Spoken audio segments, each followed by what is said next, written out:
Listo, bienvenido César. Entonces nuevamente comparto el link para los que están llegando. Bueno muchachos, un placer saludarlos en la noche de hoy, viernes 22 de octubre, con el propósito de que realicemos nuestro segundo CIPAS del curso de Fundamentos de Microeconomía, correspondiente a la fase 3, donde analizaremos la optimización del productor. Entonces, con el propósito de despejar dudas, ultimar detalles, dado que ya dentro de 8 días prácticamente tenemos que entregar la actividad, vamos a revisar punto por punto y espero pues que ustedes, por favor, si hay alguna duda, alguna inquietud, por favor la manifiesten, ¿listo? La idea es orientarlos, no desarrollarles el ejercicio, entonces espero que hayan leído, que hayan revisado el material y entonces damos inicio. Voy a comenzar a compartir pantalla.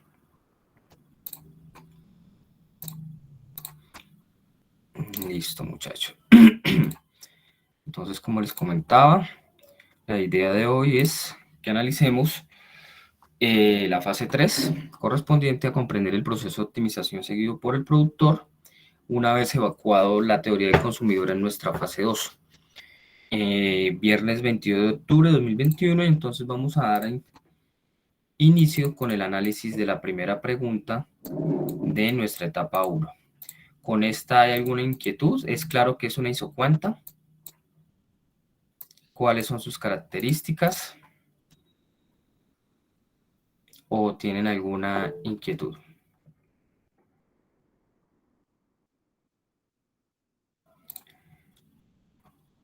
A ver, ¿tienen alguna duda sobre la primera inquietud?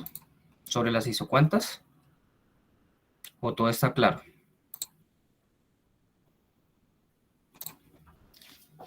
Sí, entonces chicos, retomando, recuerden que las isocuantas, en la teoría del consumidor, analizábamos las curvas de indiferencia, que era donde las combinaciones de un bien respecto a otro bien me generaban un mismo nivel de satisfacción, ¿cierto? Un mismo nivel de utilidad. En este caso, las isocuantas, al analizarlas de la teoría del productor, lo que nos evidencia sencillamente son las posibles combinaciones del factor trabajo y del factor calidad, en los cuales se origina la misma producción. Recuerden, la teoría del consumidor, analizábamos es la misma utilidad, en la teoría del productor lo que tenemos en cuenta es que esas combinaciones me generen el mismo nivel de producción, ¿listo? Entonces, combinación de capital, de factor capital y combinación de factor trabajo. Recuerden que el factor de trabajo va en las abscisas, en el eje de las abscisas, y el factor capital va en el eje de las ordenadas. Es muy importante que ustedes tengan en cuenta, les he hecho varios comentarios, en el sentido de que sencillamente se están limitando a copiar y a pegar definiciones de la Internet. Sonará a regaño, pero por favor no lo tomen así. El sentido del curso y más de la universidad no es que ustedes lleguemos y empecemos a copiar y a pegar de la web, sino que por eso se pide que justifique su respuesta gráfica y analíticamente. Está bien que citemos la definición que encontramos en la web o en las mismas referencias bibliográficas que se han establecido para el desarrollo de la fase, pero por favor citémoslas de acuerdo con las normas APA. Ahora, no nos quedemos solamente con la definición, sino que hagamos un pequeño análisis. Otra cosa que me ha parecido pues un poco preocupante es que estamos tomando tal cual las gráficas que aparecen en la web. Sencillamente tomamos un pantallazo y copiamos y pegamos esas gráficas. Ni siquiera nos estamos tomando el tiempo de realizar las gráficas, y en las gráficas no vienen, la mayoría de las gráficas no vienen señalizados los factores en los respectivos ejes. Trae, por ejemplo, en el eje de las ordenadas A y en el eje de las abscisas B, entonces, o tienen cualquier otro valor, input X, input Y. Me parece preocupante, chicos, y con el debido respeto, una falta de respeto tanto con el tutor como con el curso, de que no nos tomemos ni la molestia de desarrollar las gráficas. Entonces, retomando, por favor, podemos obviamente copiar la definición citando correctamente la fuente de acuerdo con las normas APA, y hacer un pequeño análisis de ustedes sobre el punto que estamos viendo. Entonces, vamos a tratar de realizar un gráfico, un plano cartesiano. Entonces, recordemos nuestro plano cartesiano. Aquí tenemos, vamos a ver, nuestro plano cartesiano.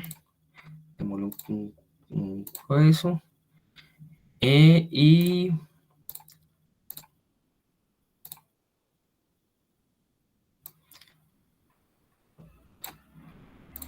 si él tiene alguna duda, por favor, activa su micrófono y me interrumpe, dado que no puedo ver el chat, entonces para mí es un poquito complicado. ¿Listo?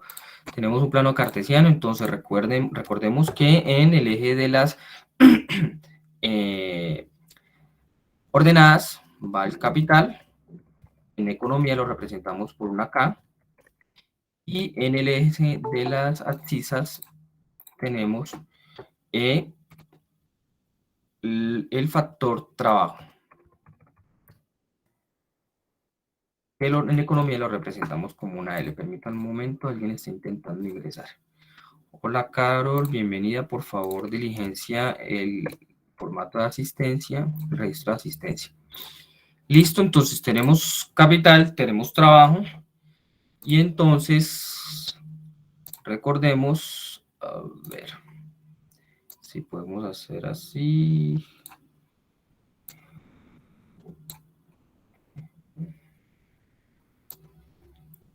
Supongamos que este es nuestra isocuanta, ¿sí? Aquí tenemos nuestra isocuanta. Entonces, sencillamente nuestra isocuanta lo que hace es reflejar las combinaciones entre capital y trabajo que me representen el mismo nivel de producción. ¿Listo? Recordemos que producción está representada por una Q. ¿Sí? Entonces, en este caso, las combinaciones de capital y trabajo que me representen un mismo nivel de producción. En la teoría del consumidor era que me representaran el mismo nivel de utilidad. Acá, por ejemplo, tenemos otra isocuanta que me genera otro nivel de producción, y acá tenemos otra isocuanta. A este conjunto de isocuantas le llamamos mapa de isocuantas. ¿Listo? Aquí tenemos 3 isocuantas. A este conjunto de isocuantas le llamamos mapas de isocuantas. ¿Listo?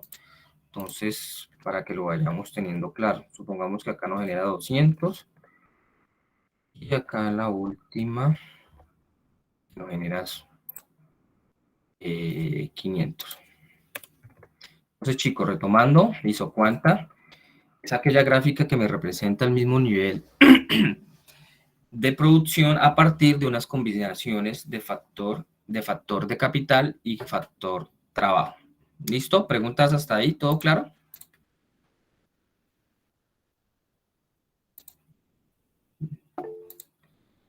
Activa el micrófono, Laura, porfa. Sí, señor. Señora. No, que sí quedó todo claro, sí, señor. Ok. Profesor, bueno, ya que activé el micrófono, yo creo que su merced se acuerda de mí. Yo soy Laura Caballero. Yo me comuniqué con su merced el día de ayer por medio del correo interno Y esta mañana. y esta mañana también. Yo le agradezco mucho su respuesta porque yo soy de segundo semestre, ¿sí? La universidad se comunicó conmigo porque yo pedí, digamos, una solicitud para intersemestral las vacaciones que vienen. Sí, Y me señora. dijeron que yo podía adelantar de pronto metiendo pues materias del tercer semestre. ¿me hago Sí. entender? Por motivos de salud, la primera fase pues no estuve muy, digamos, atenta a las clases que su merced dio, que compartió, ¿sí? Y bueno, de manera también le pido disculpas, porque yo también sé que los trabajos realizados por el equipo pues han sido, de pronto no hemos seguido bien las instrucciones, ¿sí? Pero pues bueno, voy a estar atenta a las clases que su merced dé, el material que su merced comparta también, para hacer esta actividad pues mucho mejor y entenderla mejor. Listo, no te preocupes. Igual lo que valoro, lo que más valoro es la participación activa de ustedes, el compromiso. Listo, desde que se evidencie eso, las ganas de ustedes de aprender, no hay ningún problema. Listo, yo lo valoro mucho. Listo, profesor, le agradezco. Entonces, por ahora no nos preocupemos, preocupémonos por aprender, por desarrollar las actividades de manera comprometida, de manera honesta y vamos para adelante. ¿Listo?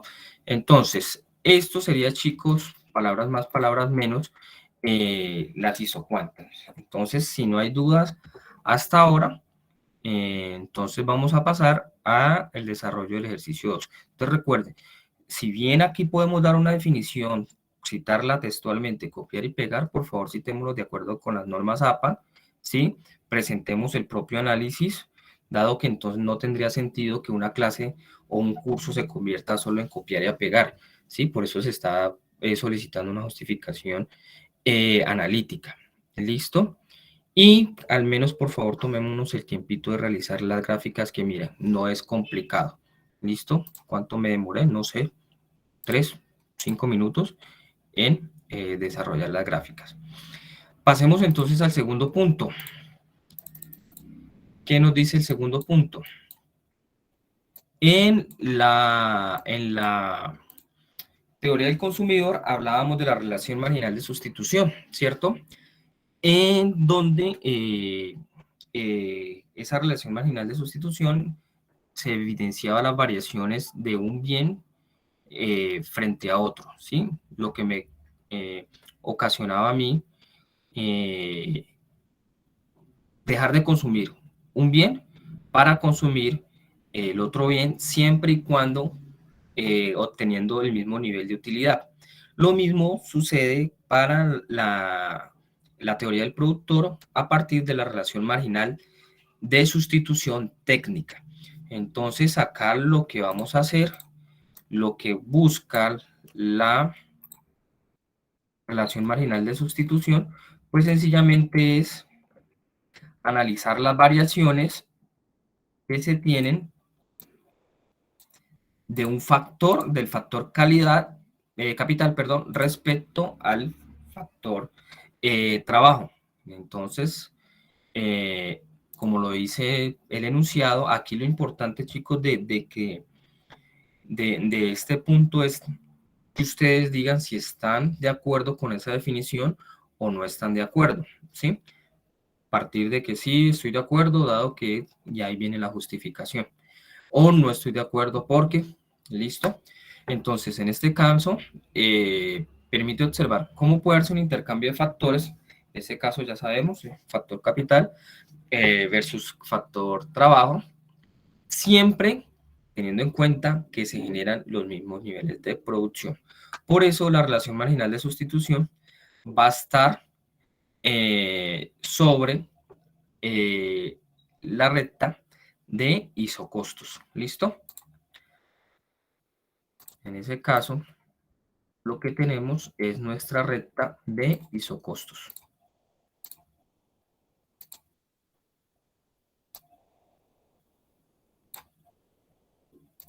¿Preguntas hasta ahí?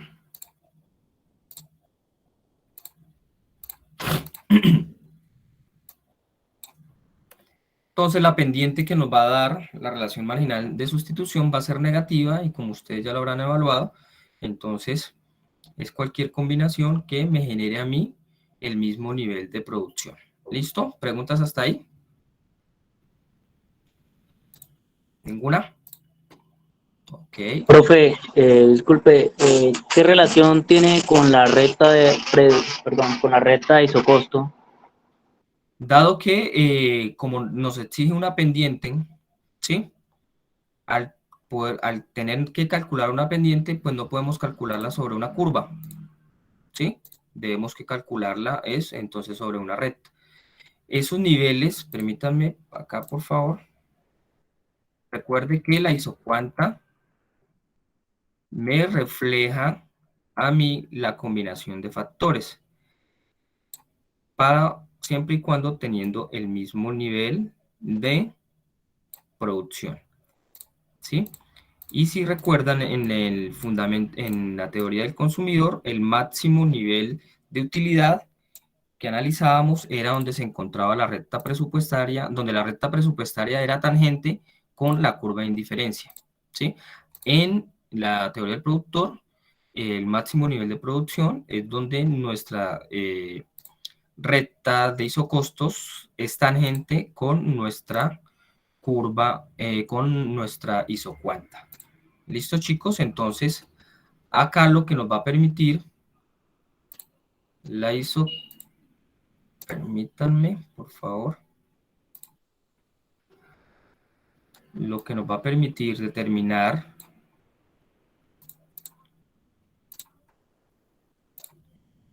la relación marginal de sustitución técnica es la variación, es encontrar la pendiente donde se logra, permítanme que la mejor combinación de productos manteniendo siempre el mismo nivel de producción. ¿Listo? Y acá vamos a tener nuestra pendiente. ¿Listo, chicos? ¿Preguntas? ¿Ninguna? Bueno, entonces continuemos. Aquí lo importante de esta pregunta es tener claro qué es un mercado perfectamente competitivo, ¿sí? Entonces, ¿cuándo hablamos de un mercado perfectamente competitivo? Entonces, recuerden, chicos, que en economía tenemos mercados perfectos y tenemos mercados imperfectos. ¿Han escuchado estos términos? Sí, señor. ¿Cuándo tenemos un mercado perfecto? Cuando son competitivos. ¿Cómo, perdón?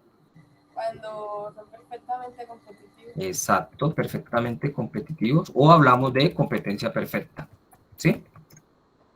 Los imperfectos sería el monopolio. Entonces, ¿qué nos dice la competencia perfecta? Palabras más, palabras menos, muchos vendedores, muchos vendedores y muchos compradores. compradores. Exacto, ¿sí? Es decir, la oferta y la demanda es bastante amplia. ¿Qué es lo que sucede con esta competencia perfecta? Pues sencillamente, al haber muchos vendedores y muchos compradores, ninguno puede manipular los precios, porque los precios van a responder al comportamiento del mercado. ¿Sí me hago entender? ¿Qué es lo que sucede con los mercados imperfectos? ¿Cuántos tipos de mercados imperfectos tenemos? Monopolio es uno. Tenemos oligopolio, perdón, comencemos con el monopolio, oligopolio, ¿cuál otro? Monopsonio. Monopsonio, muy bien, oligopsonio. Que son los que más famosos que oligopsonio, que hemos escuchado, ¿cierto? Entonces, en monopolio, un solo vendedor, Y muchos compradores. muchos compradores.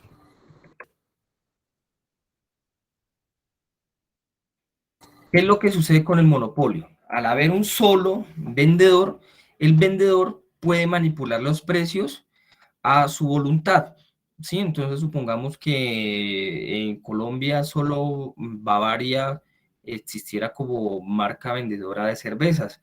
Al ser ella la única, pues sencillamente puede pasar de 2.000 a 3.000 pesos el precio de una cerveza porque no tiene competencia, ¿sí? Entonces puede manipular los precios a voluntad, ¿sí? En un oligopolio, pocos vendedores pero siguen existiendo muchos compradores. Entonces, estos oligopolios son contraproducentes para la economía, dado que al ser pocos, ¿sí? Ellos pueden igualmente manipular los precios. Recordarán ustedes el caso de el cartel de los pañales, el cartel del azúcar, ¿sí? El cartel de los cuadernos, el cartel del papel higiénico, donde estas empresas, pocas empresas, se ponían de acuerdo para entre ellos no atacarse y manipular los precios, ¿sí? En monoxonio, si en el monopolio hablamos de un solo vendedor, en el monoxonio hablamos de un solo comprador. Al haber también un solo comprador, pues él también puede manipular los precios. ¿Qué ejemplo tendríamos? Buenas noches, tutor. Buenas noches. Por ejemplo, aquí en el campo muchos agricultores siembran plátano, pero solo hay un señor que compra este plátano que tiene el transporte para llevarlo hasta el casco urbano. Entonces quizás a veces él puede tener cierto control de los precios por eso, porque solamente él compra plátano en este sector. Muy bien, excelente ejemplo. Vemos que entonces en la mayoría de los pueblos donde hay, por ejemplo, un solo comprador de café, pues, por ejemplo, la Federación Nacional de Cafeteros puede estar diciendo la carga de 1.000.000, pero pues él, al ser el único comprador donde tienen las facilidades de desplazamiento, etcétera, pues sencillamente pone las condiciones del precio. ¿Listo? Y por otro lado tenemos el oligoxonio. Pocos vendedores, pocos compradores, muchos vendedores. Entonces, acá también ellos pueden entrar a manipular los precios porque se pueden poner de acuerdo para acordar los precios. Entonces, en un pueblo resulta que hay 2 o 3 compradores de café, entonces ellos 3 se ponen de acuerdo para manipular los precios y pues obviamente perjudicar a los vendedores. Teniendo esto claro, parte la respuesta que debemos dar en el punto C. Entonces, considera que en un mercado perfectamente competitivo las empresas deben ser precios aceptantes, sí o no, justifique su respuesta. Entonces, lo que hemos visto, sí o no deben ser precios aceptantes las empresas en un mercado perfectamente competitivo. O sea, hay que decir si estoy de acuerdo o no estoy de acuerdo y justificar. Ajá, entonces consideras que las empresas deben ser precios aceptantes, sí o no, y pues damos nuestra justificación. ¿Qué opinan ustedes? ¿Sí son o no son en un mercado perfectamente competitivo? Sí, lo son. Entonces sí lo son, porque deben aceptar, ¿cierto?, los precios que den las condiciones de la oferta y la demanda, ¿sí? Es decir, los precios que estén en el mercado. Al ser muchos vendedores, es muy difícil que ellos puedan manipular los precios y por eso sencillamente tienen que acondicionarse a los precios. ¿Listo? Sí, señor. ¿Está claro? Sí, señor. Ok. Vamos al ejercicio 4, que aquí es donde empezamos a sufrir un poco. ¿Qué problemas han tenido con este ejercicio?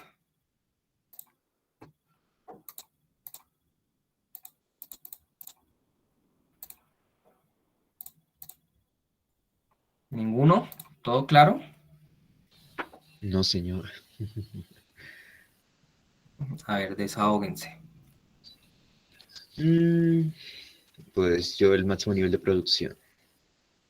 ¿Quién está hablando? Ah, Julián, contigo estuvimos hablando esta mañana. Entonces, chicos, acá lo que tenemos que tener en cuenta es que primero debemos hallar nuestras funciones. ¿Cuáles son nuestras funciones? Entonces, primero nuestra función de producción total, ¿cierto? Nuestra función de producción media y nuestra función de producción marginal. ¿Por qué es importante tener en cuenta esto? Pues sencillamente porque a partir de estas funciones es que debemos hallar nuestros máximos. ¿Listo? Este primer paso es sencillo porque función de producción total ya la tenemos, ¿o no? Entonces, Q tenemos como función de KL igual, ya tenemos nuestra función, que es 6K cuadrado, ¿sí? A ver, aquí cómo es que saco el gorrito.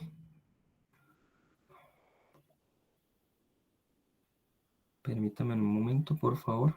Acá está.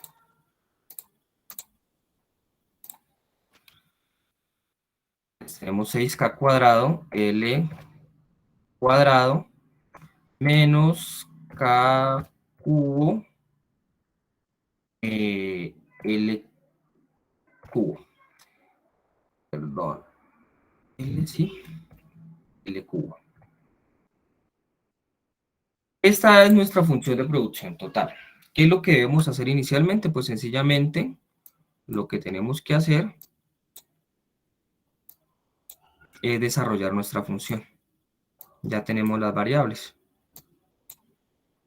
Entonces que tenemos que Q en función de KL es igual a 6 por 100 elevado al cuadrado L cuadrado menos 100 al cubo, ¿cierto? Por L al cubo. ¿Cuánto nos da esto?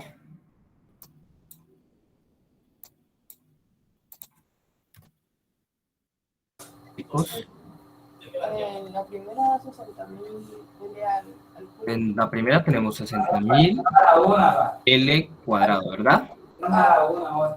Sí, señor. Menos, ¿cuánto nos da la tercera? 1.000.000. L al cubo. 1.000.000 Ah, 1.000.000. L al cubo.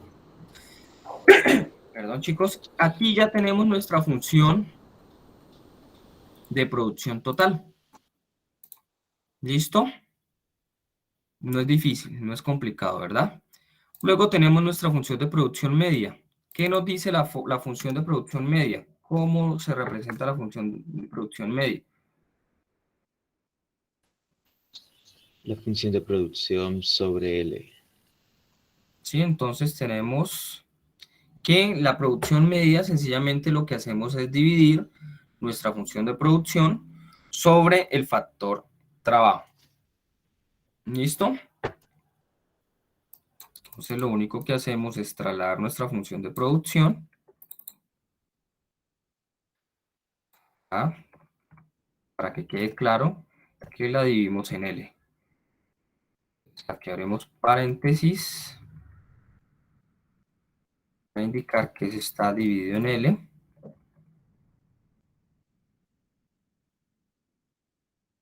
Dividido en L. Si reemplazamos, nos daría esta misma función, ¿cierto? ¿O no? Pero acá debemos indicar dividido L. Si estoy equivocado, por favor me corrigen, chicos. ¿Listo? ¿Cuánto nos daría el resultado entonces? En un momento buscaré el cargador. ¿Cuánto nos daría el resultado? 60.000 L menos 1.000.000 L al cuadrado. Así es. Entonces ya tenemos nuestra segunda función. Nuestra función de producción media. Entonces, acá se nos va el cuadrado. Acá no falta. Sí, porque L con L se cancelan. Y acá, pues nos queda 1.000.000 L al cuadrado. ¿Por qué? Porque la L de abajo se va con una L de arriba. Aquí tenemos la función de producción media. Y ahora la producción marginal. ¿Cómo hallaríamos la función de producción marginal? No sería una sobre, o sea, Producción total. Es que dan el mismo resultado, ¿sí? Ah, no. No, señora. No, porque la otra...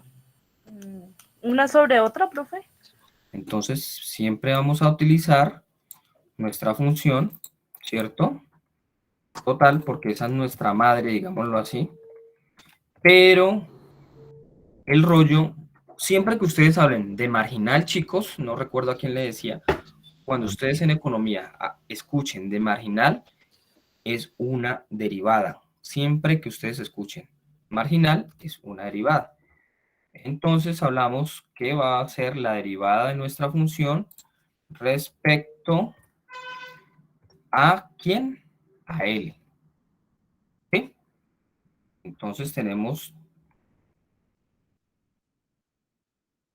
que al momento de reemplazar los K, tenemos esta función, pero recuerden que la vamos a derivar respecto a L. Respecto al factor trabajo. ¿Cuánto nos daría esa derivada? ¿Cómo se deriva entonces? ¿Quién me ayuda? Quedaría 120.000 L menos 3 millones L2. L cuadrado. Muy bien. Recordemos que una derivada de un número que tiene una potencia, bajamos la potencia y le restamos 1. En este caso tenemos L al cuadrado, ¿verdad? Como estamos derivando respecto a L, bajamos la potencia que es 2, ¿sí? Y le restamos un 1 a L cuadrado. Por eso nos queda 2 por 60.000 L. Al hacer la multiplicación 60.000 por 2, tenemos 120.000 L. ¿Es correcto? Lo mismo sucede con L al cubo. Como L tenemos una potencia al cubo, bajamos el 3, que multiplicaría 1.000.000, entonces sería 3 millones, por L elevado al cuadrado. ¿Por qué al cuadrado? Recuerden que bajamos el 3 y le restamos un 1 a la potencia. ¿Sí? ¿Todos de acuerdo? ¿O hay alguien que no esté de acuerdo?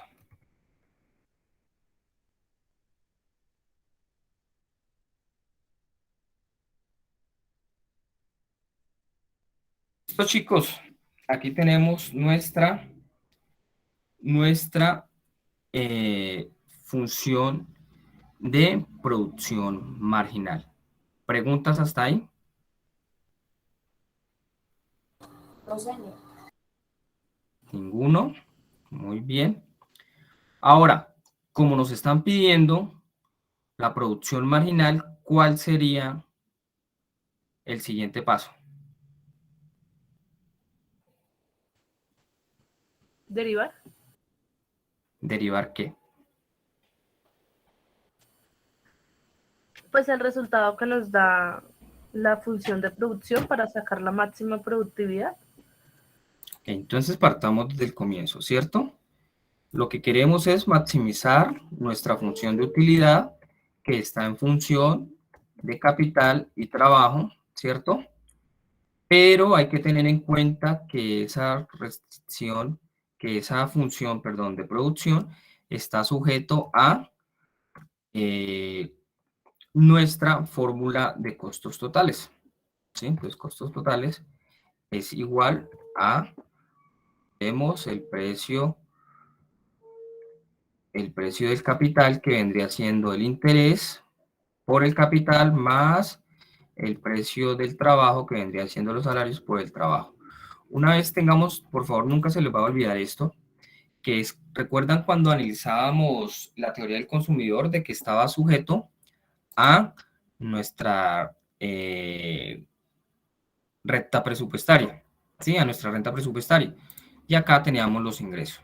En este caso, bajo este precepto, lo que tenemos que hacer ahora es sencillamente igualar nuestra productividad marginal a cero, ¿sí? Y sencillamente eso reemplazarlo en nuestra función de producción total. ¿Cómo sería entonces?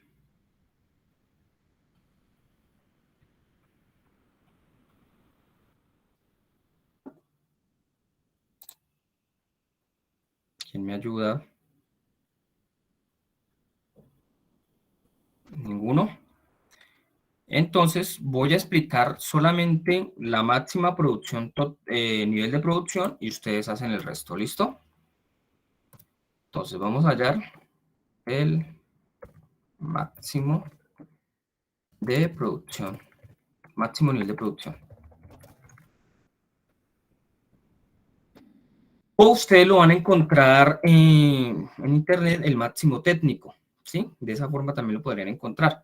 Entonces, lo que debemos hacer para hallar el máximo nivel de producción es hacer la productividad marginal, en este caso,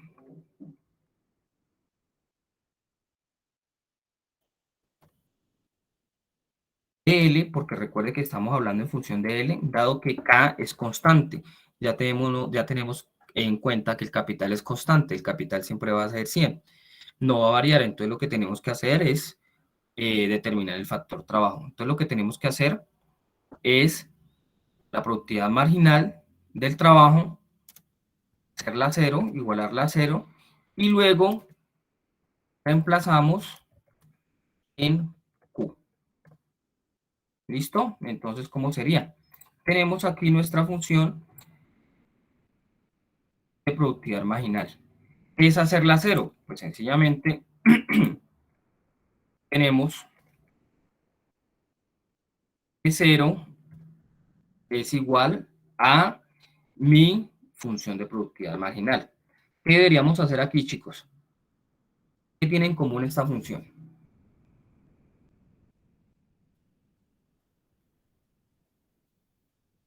¿Mm?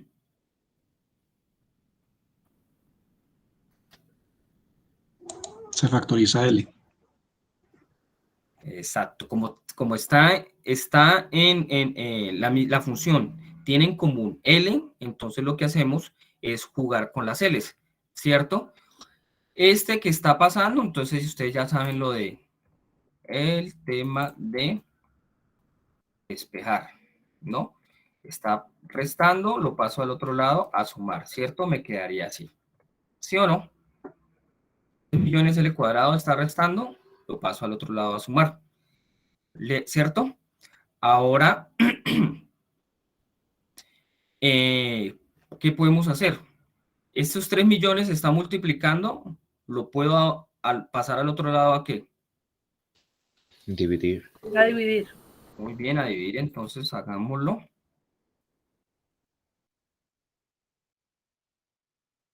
Pasa a dividir. Y esta L que está multiplicando acá, ¿cierto? Esta L que está multiplicando, ¿qué puedo hacer? ¿Pasarlo al otro lado a qué? Multiplicar. No, señor, que está multiplicando. A dividir. Acá lo tenemos multiplicando. Esta L, lo que hacemos es pasarla al otro lado a dividir. Dividir. ¿Sí? Si desarrollamos esta fórmula, ¿cuánto nos daría? ¿Cuál sería el resultado? Entonces, esta L con esta L se va, entonces nos queda L igual a, ¿cuánto es el resultado de 120.000 dividido 3 millones? 0,0 ¿qué? 4. Entonces ya tenemos el valor del trabajo para alcanzar el máximo nivel de producción. ¿Qué es lo que tenemos que hacer ahora? Pues sencillamente reemplazar en Q. Y acá ya tenemos Q. ¿Es así o no es así? Sí, por eso les decía que era importante encontrar las funciones iniciales. Entonces acá lo que hacemos es entonces reemplazar en L 0,04 elevado al cuadrado y acá tenemos 0,04 elevado al cubo. Les aconsejo siempre primero desarrollar, o no les aconsejo, tiene que ser primero desarrollar la potencia y después sí la multiplicación. Entonces tenemos que Q es igual a ¿cuánto, chicos? Entonces, ¿cuánto me da 0,04 elevado al cuadrado?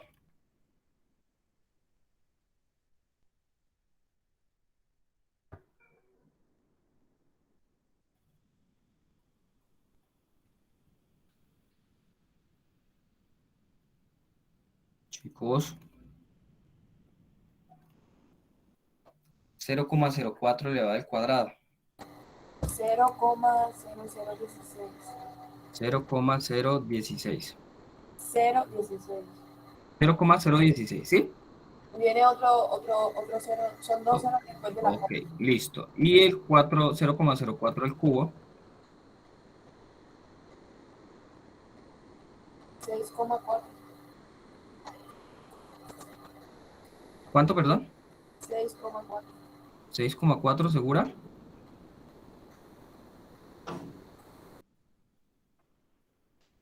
Es 0,000064. Exacto, 0,30, si no estoy mal, 4. 4. Listo. 64. Como resultado tenemos, si analizamos, si desarrollamos la función, entonces tenemos que este resultado nos va a dar ¿cuánto? 96, y acá nos va a dar 64. Es decir, que tenemos que la producción total con ese nivel de precios, con ese precio, perdón, del factor trabajo, nos va a dar ¿cuánto? ¿Cuánto nos da la resta? 32. 32. Listo, chicos. Tenemos nuestro máximo nivel de producción. ¿Preguntas? No ¿Está sé, claro? ahora sí tengo todo claro.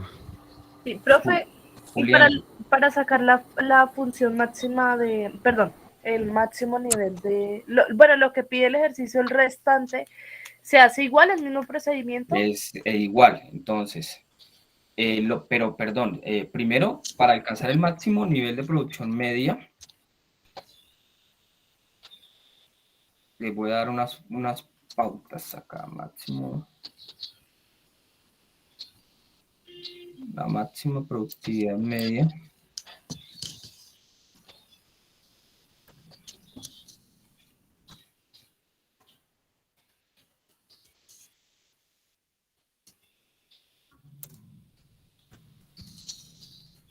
Lo primero que tenemos que hacer es derivar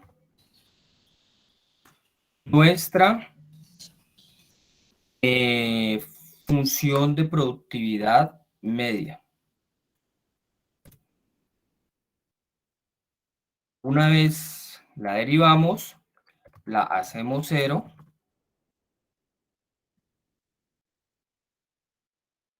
Y una vez la hacemos 0, reemplazamos en Q. ¿Listo? Acá tenemos la derivada, la producción media. La función de producción media. ¿Sí es así o no es así? Entonces, ¿qué tenemos que hacer?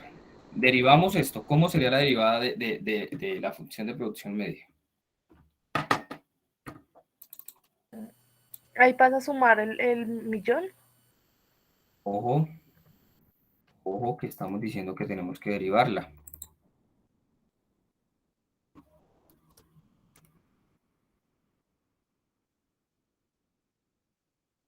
¿Cómo sería la derivada de esta función?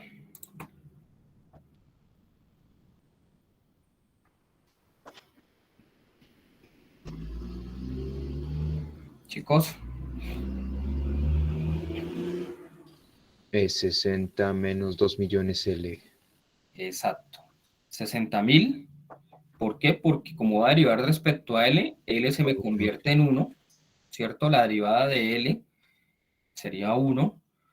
Y la derivada de L al cuadrado, recuerden, bajamos el 2, nos multiplicaría 1.000.000, serían 2 millones por L. ¿Por qué? Porque bajamos el 2 y le restamos 1. Entonces nos quedaría elevado a la 1. ¿Listo? Luego esto lo convertimos en 0 y una vez tengamos convertido en 0, tenemos el valor de L. ¿Sí es así o no es así? Sí, señor.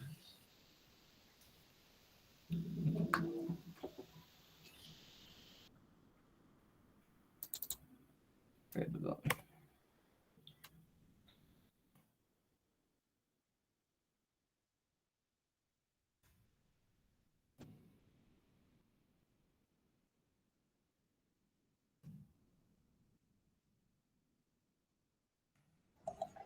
Perdón, profe, una pregunta.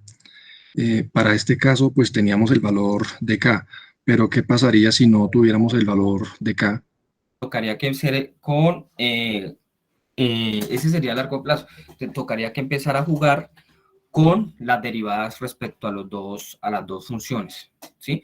Pero entonces ahí nos daría un valor, ahora un número entero como nos está dando, sino que nos daría en función, ¿sí? Me explico.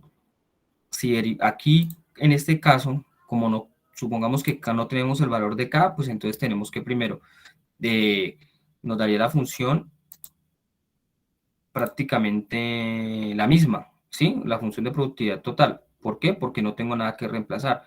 Pero para hallar pues, la producción media, entonces tendríamos que quedaría acá en función de K, porque K sigue estando presente. En vez de 60.000 sería 6K y jugaríamos con L.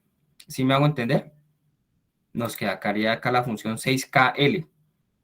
Y acá K cubo, perdón, 6K cuadrado L, y acá nos daría K cubo L cuadrado.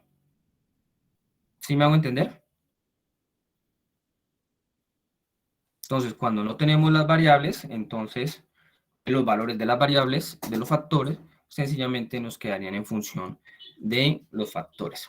¿Listo? Entonces, Listo, chicos, gracias. para hallar la máxima producción media, entonces, ¿qué debemos hacer? Pues derivar PML, es decir, la productividad media del factor trabajo, la hacemos 0, reemplazamos en nuestra función, porque al derivar y hacerla 0, lo que vamos a hallar es el valor de L.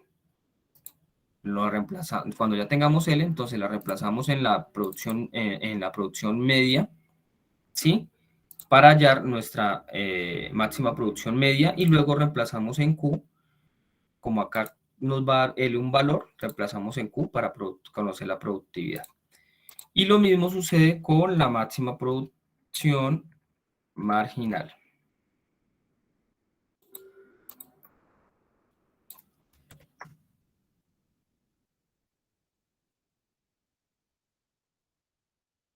¿Qué tendríamos que hacer? Pues aquí ya no tenemos que derivar a la productividad marginal, porque pues ya la tenemos derivada. Entonces, ¿qué deberíamos hacer, chicos?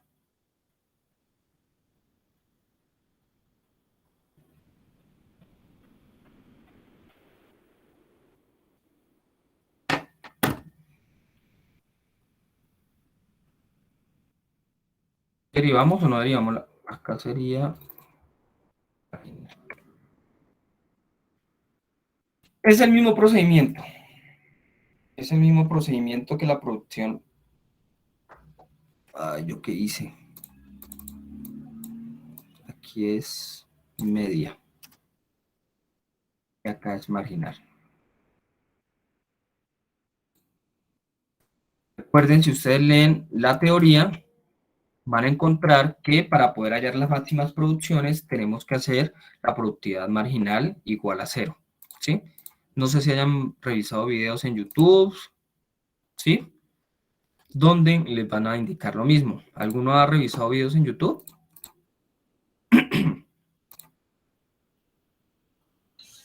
Sí, señor. ¿Y estoy equivocado o así lo desarrolla? Así se desarrolla. Entonces, para la producción media, derivamos la producción media en función de L, la hacemos 0, reemplazamos en la producción media marginal para conocerla, y por último reemplazamos en Q para conocer la productividad. La producción marginal, ¿qué hacemos? Como ya tenemos nuestra derivada, ¿cierto? Que sería esta, la volvemos a derivar, es decir, hacemos una segunda derivada, ¿sí? Y reemplazamos nuevamente en nuestra producción marginal para conocer la producción marginal, máxima producción marginal, y por último reemplazamos en Q para conocer la productividad. ¿Listo, chicos?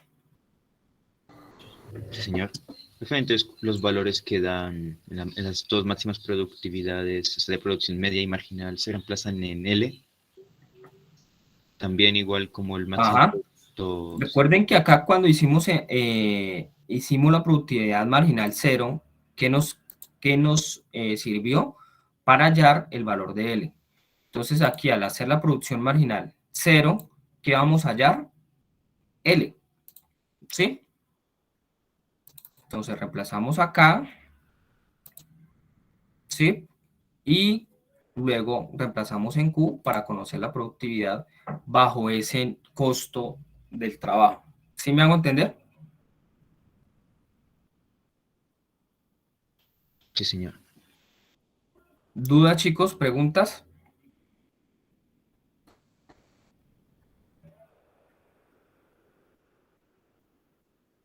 Mucho silencio. Me preocupa. Señora, Profe, disculpe. señora. En la máxima producción media hay que derivar el último resultado. O sea, 60.000 L menos 1.000.000 L al cuadrado. Ajá. Hay que volverla a derivar. Recuerde que esto no es derivada. No, no, esa no, la que está al lado. Es que aquí no la hemos derivado. Por eso, esa hay que derivar. Esta hay que derivarla. Así es. Ok, está bien. ¿Sí? Por eso es importante de que tengan en cuenta las funciones. ¿Listo? Entonces aquí tenemos nuestra función media. La derivamos. Una vez hayamos derivado, hacemos esa derivada igual a cero. Y el resultado que nos va a dar L. Como ya tenemos L, reemplazamos acá en nuestra función de producción media, ¿sí? Y por último, reemplazamos en Q para conocer la productividad. ¿Listo? Acá, ¿qué hacemos? Entonces acá pues tenemos esta función. Acá está. La derivamos, ¿sí? Nos daría 120.000 por, bueno, otro numerito que ustedes lo tendrán que hallar. Y listo, chicos. ¿No hay más preguntas sobre este punto? No sé. Bueno, el punto B de la etapa 2 es súper sencillo, ¿verdad? ¿O han tenido problemas? Yo no me he entendido, profe. Yo tampoco lo he entendido. Entonces, recuerden cuántos rendimientos tenemos.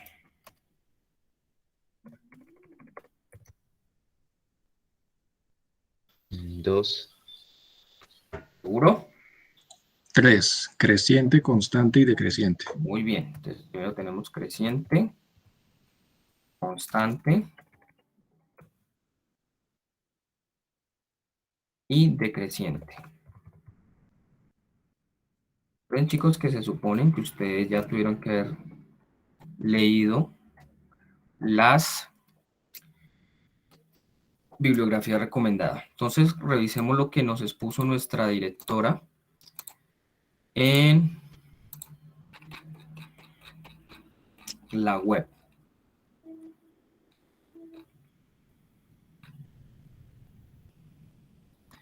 Carlos, lo que le decía, el equilibrio del productor. ¿Dónde va a encontrar el equilibrio del productor? Donde la isocuanta sea tangente con la isocosto.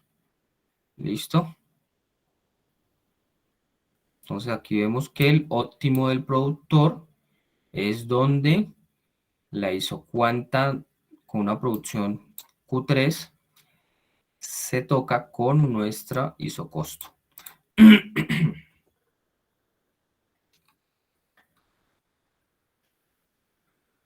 El óptimo el productor. Esta información yo se las dejé en los foros.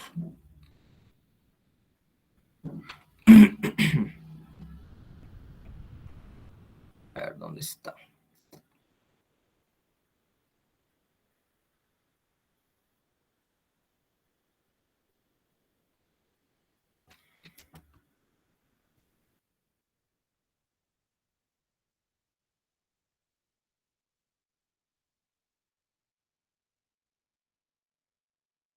Entonces acá la profesora nos ponía los ejemplos, rendimientos crecientes a escala, rendimientos decrecientes a escala y los rendimientos constantes.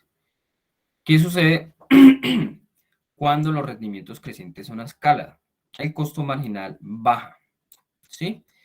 Y cuando son decrecientes, el costo marginal sube. Acá entonces lo que tenemos que hacer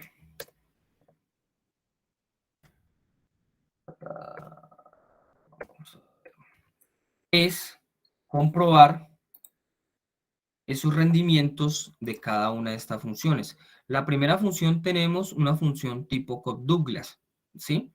Entonces partamos de que cuando K es igual a 1 y L es igual a 1.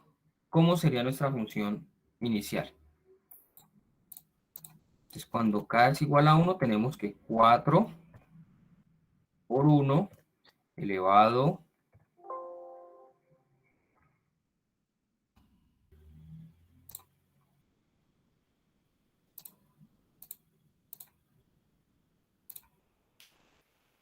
a la 1 medio por L, vimos que costaba 1, valía 1, elevado a la 3 medios. Desarrollamos esta fórmula y luego hacemos cuando K es igual a 2 y L es igual a 2. Reemplazamos nuevamente. Y ustedes lo que tienen que hacer es analizar los resultados. ¿Qué pasa cuando K es igual a 1 y L es igual a 1 y cuando K es igual a 2 y L es igual a 2? ¿Sí? Entonces, van a ver que la función de producción, por ejemplo, es un ejemplo, no estoy diciendo que sea así. Cuando K es igual a 1 y L es igual a 1, supongamos que me da 2. Y cuando K es 2 y L es igual a 2, la función de producción me da 4. Aquí, ¿qué tipo de rendimiento vemos? Es un ejemplo. Entonces pasa de 2 a 4. ¿Qué tipo de rendimiento sería?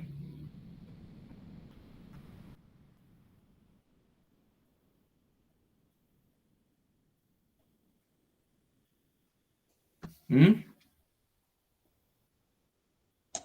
Sería constante porque la producción se aumenta en la misma proporción que aumentan los factores de producción.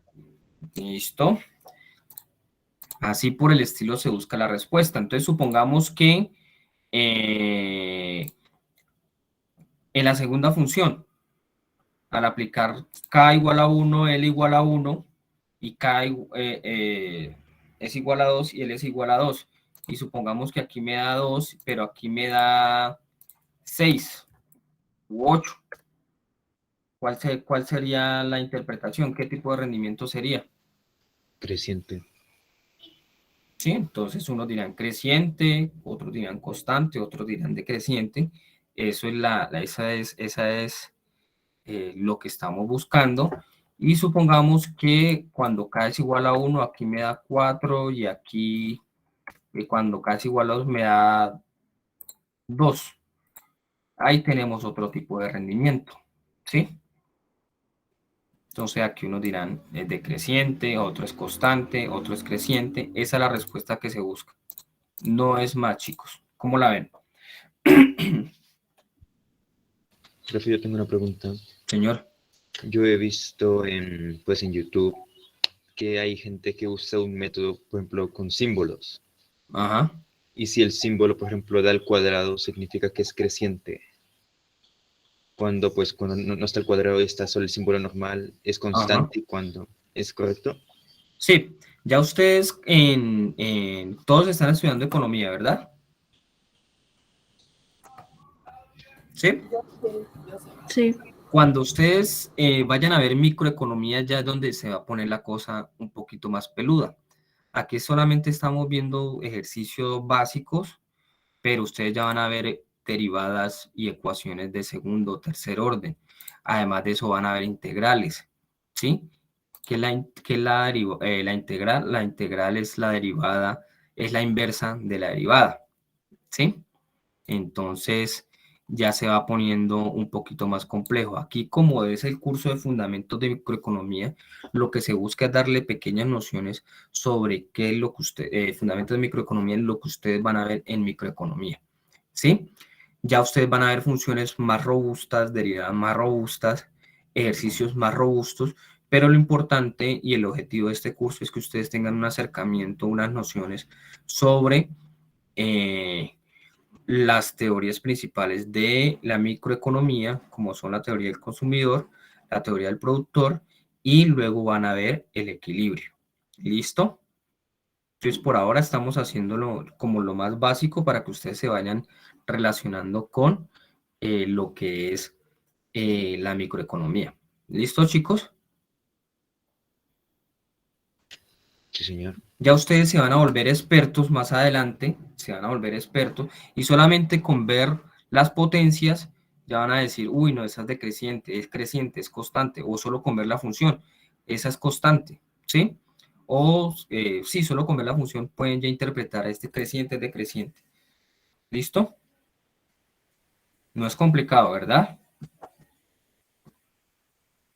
Entonces, ¿qué es lo que tienen que hacer? Ustedes leer qué es un rendimiento creciente, que es un rendimiento constante, que es un rendimiento decreciente. Para el punto 6, pues es sencillo. Recuerda lo que veíamos acá en el ejercicio 4, la formulita que les comenté. De nuestra maximización está sujeto a nuestra función de costos totales. Acá entonces ya tenemos, recuerden, si no lo han leído, entonces la función de costos totales.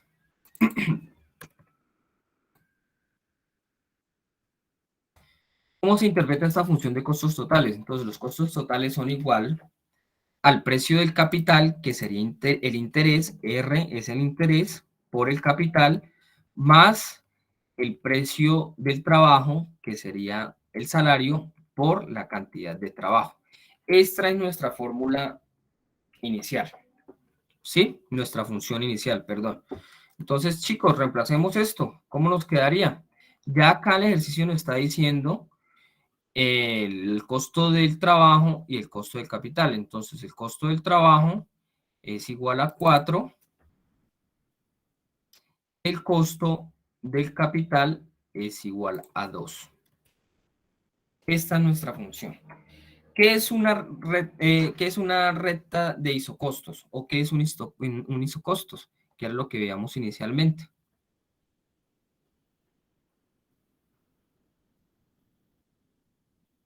¿Qué es un isocosto? Entonces, si nos remitimos al ejercicio 2, esta es nuestra recta. Lo que les decía, en la teoría del consumidor tenemos nuestra recta presupuestaria, en la teoría del productor hablamos de isocosto. ¿Listo? Ahí les queda de tarea entonces. Prácticamente tenemos que realizar esta gráfica. Pero para poder desarrollar nuestra gráfica, pues tenemos que desarrollar nuestra función. ¿Cierto? Y recuerda cómo desarrollábamos nuestra...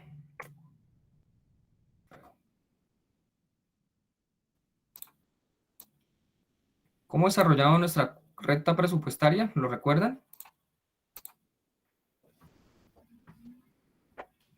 Es conocer la máxima cantidad de capital o trabajo.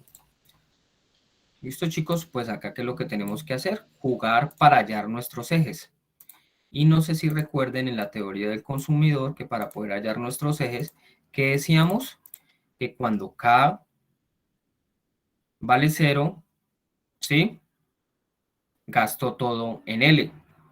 O cuando L vale 0, gasto todo en K. Recuerden que en la teoría del consumidor decíamos que cuando gastaba en X o que cuando gastaba en Y. ¿Sí? Entonces, acá, ¿qué tenemos que hacer? Pues sencillamente empezar a jugar con nuestra fórmula. Entonces, cuando L vale 0, ¿sí? Ay, se nos olvidaba que acá al reemplazar la función tenemos el costo total es de 4.000 unidades monetarias. Listo, chicos. Entonces, acá cuando L vale 0, ¿qué resultado tendría?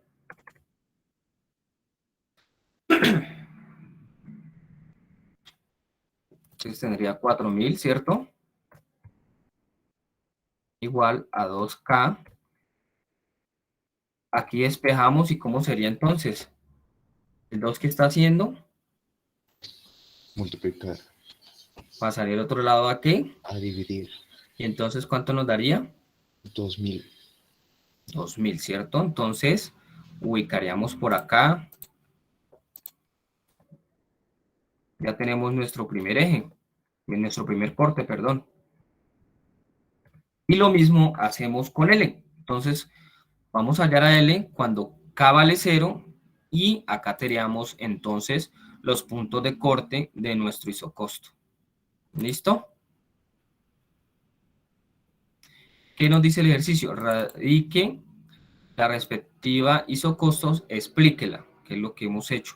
Así como también expliques con esta recta qué condición debe presentar para que la empresa se encuentre en un nivel óptimo de producción. Y eso acá lo revisamos. ¿Recuerdan del nivel óptimo de producción? Lo que les decía. Entonces prácticamente ustedes tienen que hacer esto, muchachos. ¿Preguntas? ¿Quejas, reclamos? Aquí así tendríamos resueltos nuestros ejercicios. Tutor, nosotros le podemos colocar cualquier valor, por ejemplo, primero con 0, luego con 1, luego con 2. No, pero recuerde que lo que vamos a hallar es un isocosto. El isocosto, entonces no necesitas más valores. ¿Para qué? Si para hallar la isocosto lo único que necesitamos son los puntos de corte, ¿o no? ¿Recuerdan la recta presupuestaria?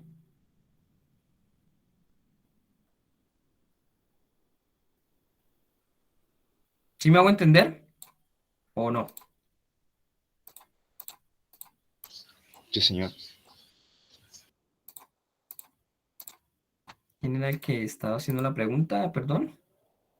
Yo, tutor, yo. Davis. ¿Sí está claro? No tanto. ¿Qué necesitamos para graficar nuestra curva de isocostos? Los puntos de corte, ¿verdad? Acá tenemos el punto, ya hallamos el punto de corte en K. Falta hallar el punto de corte en L. ¿Qué Profe, es lo que debemos hacer? Ya tenemos el punto en 2000, debemos allá unirlo con nuestro punto de corte en L. No hay necesidad de darle más números, ¿sí?